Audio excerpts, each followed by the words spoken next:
This is Matt, and this is a short video on how to change your notifications on Amazon Audible or otherwise unsubscribe from all notifications on Amazon Audible. I'm logged into my Audible account, as you can see right here through my Amazon account. You'll need to be logged in as well. So what we need to do to get to the main settings is we come up to the top.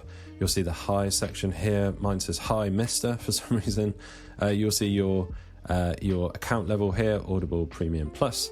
And what we need to do is click on View Membership Details. So this gives us the kind of main account membership details section. So what we want to do is we want to come down near the bottom, we see Email Preferences, and these are all of the notifications.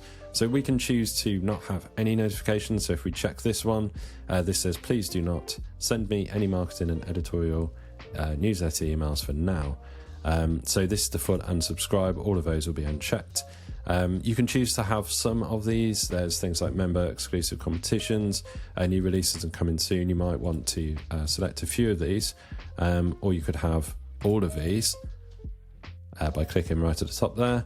Again, you can uncheck a few of them, or if you just want to completely unsubscribe from all of the marketing and subscription emails, which is why you're probably watching this video, you will click that right there and you'll get this, your new email preferences have now been saved. So that automatically saves. You don't need to look around for a save button or anything like that. It automatically saves. So that is how you will completely unsubscribe from notifications on Amazon Audible. Hopefully you found this video helpful. If you have, drop this video a like and subscribe to the channel for more videos just like this.